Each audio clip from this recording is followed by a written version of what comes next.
O patulan na natin tong mga English ng English dito. Ngayon kayo magdadaldal at masasagot na kayo.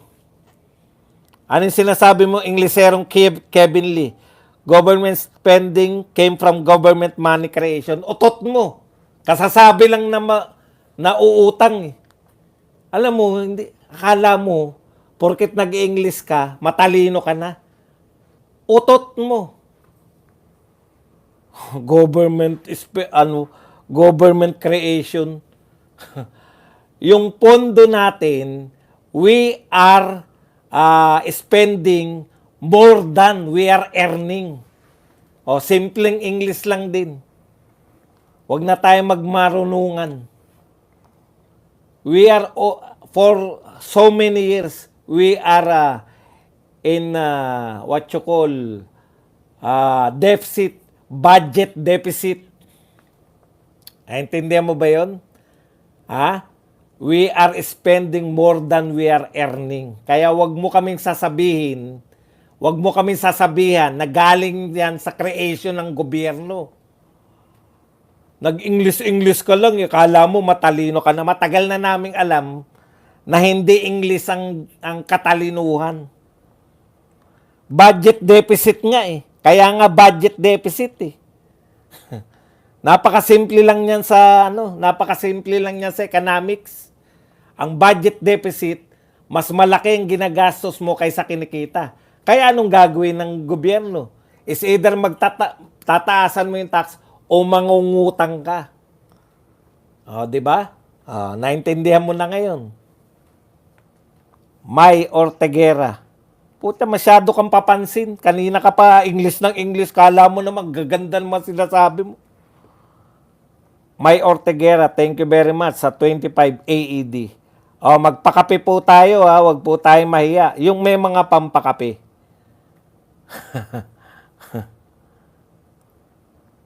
Pilukan ni Arnold M. ang pagiging walang modo ni Baklang Kabayo. Ibang klase talaga, Doc Bads. Diyos ko. Yan. Tot mo. Bad, why get peace when you do not know about economy? Really? Really? I don't know. How could you? Why are you staying here? You want to know what economic degree I had? Isa ang economics sa sangkatuta kong masteral. Naintindihan mo ba? 30 ng masteral ko, 4 ang doctoral. Isang economics dun. Simple lang yan, Brad. Hindi mo makukuha sa pag-English yan. Yung nag-backlash yung nga, nagtago siya ng 1 week. Is when, okay na yan. Kevin Lee, what are you talking about? The government has no money. That's why we are borrowing money. Yan. Kevin Lee, yan na. Huwag niyo lang pansinin yan at napansin na siya. Ganyan lang naman ang gusto niyan, mapansin siya.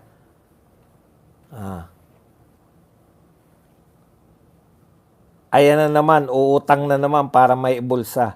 Ubos na kasi ang pondo ng 2025. Kung Pilipino ka, speak Tagalog lang. Kunwari lang yan na hindi naniniwala. Kunwari lang yan na hindi naniniwala na hindi nakakaintindi ng Tagalog. Paano siya Tagalog ang salita ko mula kanina eh. Tapos nakakapag-comment ka. Niloloko mo sarili mo. Boss, mahiya. Dapat si Kevin Lee sa korupsyon. Pero sa 125, parang lalabas sa balat niya. Consider me, boss, as one of your muse. I'm jealousy. Hindi.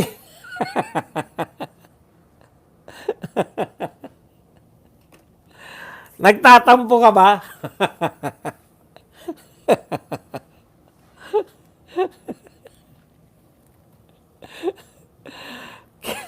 Magtagalog ka na lang dahil nahiya kaming nandito sa Amerika na mag-English ka. Na alam mong Pilipino ang kausap namin. BBS Las Vegas.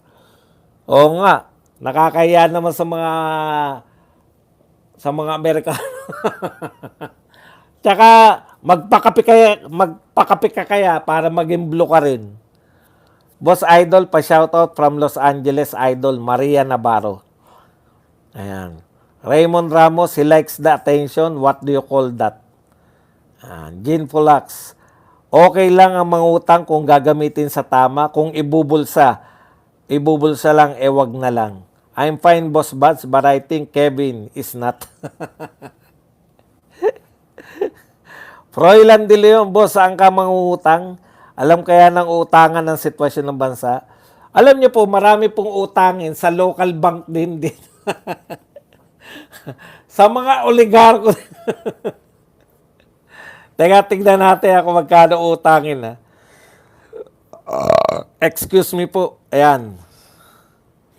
Tindi, no? Ang laki ng utangin. Ayan, ang babaro po o utangin po ay nag 77% po mula po rito sa mga taga-Pilipinas.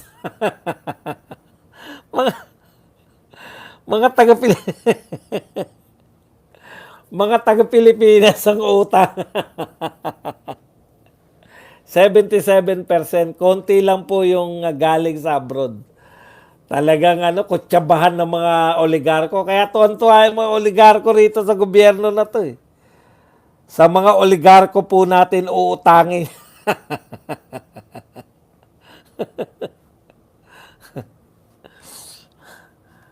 Congrats, bad, sa kasal ng anak mo. Paki-greet po, happy birthday, Robert Torres. Teka muna. Happy birthday sa iyo. Happy birthday, Robert Torres. Ulit. Happy birthday, Robert Torres, mula kay Nina Sarco. Yan. Sana marami pang birthday na dumating sa iyo. Boss Buds, around 9% lang ang non-tax revenue ng total revenues ng Pilipinas. Wala talaga eh. Wala tayong kinikita sa tourism. Revenge tourism po ngayon. Alam nyo po, sa ibang bansa po, yung mga turista nila before pandemic, naabot na nila. Yung tourism nila, yung bilang po ng turista nila before pandemic, nabawi na po nila. Tayo po, ang layo pa po natin pre-pandemic. Dahil nung bago mag-pandemic, marami pong turista natin, mga Chinese. Hindi na tayo bati. Parang bata kasi tayo. Di na namin kayo bati. Tapos yung kakampi natin, US, pupunta sa China para may trade deal sila ng China, tayo wala. Kawawa talaga tayo. Mukha tayong engot eh. Yung sinusuportahan natin na US, makikipag-trade deal na sa China. Tapos tayo, nakipagsunugan na tayo ng tulay sa China. Hay nako. Benok Abante, Senator Marcoleta. Si Senator Marcoleta, ipatawag mo sa moro-moro nyo HOR hearing. Subukan mo ipakontempt yan at babaliktad ka. Tandaan mo yan, Mr. Second Placer. Minardo Oracion, Kevin, if you are new here, if you don't, Kevin Tatay Badong has his own 13 masteral for doctoral, 2 economics degree. Hindi, 1 economic masteral and 1 economics doctoral. Yung 13 masteral, isa dyan economics. The ghost. Mga oligarko, Doc Buds, magpapautang, hindi mangyayari yan, Doc. Yun nga sinasabi. Sino ba may-ari ng mga bangko dito? Mga oligarko naman yan. Sino ba may-ari ng BDO? Mga Sino may-ari ng BPI? Mga Ayala. Boss Buds, thanks sa kalikasan at mga vlogger na inaraw-araw ang issue ng flood control. Kung hindi dahil doon, baka hindi nalantad ang nakawan. Media tahimik. Sir Buds, kumakaway na si Napole sa mga kontraktor. Tatay Badong, nagtatampo sa'yo si Inday Bidak, hindi daw muse tingin mo sa kanya. Hindi ka kasi hindi ka typical na muse. Ikaw yung mga typical na na ibinabahay. Hindi natago ko yung mga kalat. Tatay Badong, si Inday Bidak ba nagsabi ng buto-buto? Oo, si Inday Bidak yan. Wala nang pag yun Pinas hanggat nakaupo si PBBM yun. Binida yung flood control pero hindi sinisilip yung project ngayon. Kaliwat kanan ang sesihan at turuan. Cypriots, Dokbads, half Turkish, half Greek. Ayan ang shooting niya ni Inday Bidak. Turkish yata yun. Sir Badong, shoutout. Pongki Jong Marquez, salamat po sir. Bajama. Si Congresswoman Micah Swansing may project magpatayo ng bypass road kaso nagpagawa ng tarpaulin yung mukha niya nakalagay instead yung perspective view project. Boxfoot TV.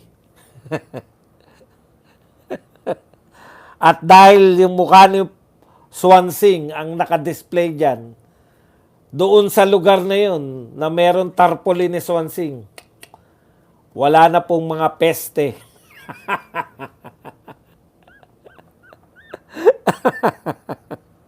Wala na mga peste, meron na mukha ni Swansing. Bakit binura ni Coring yung video niya kay contractor Sara Dokbads? Alam nyo na yun kung bakit. Wow, Inday Bidak, congratulations. Baka susunod na ikakasal si Inday Bidak.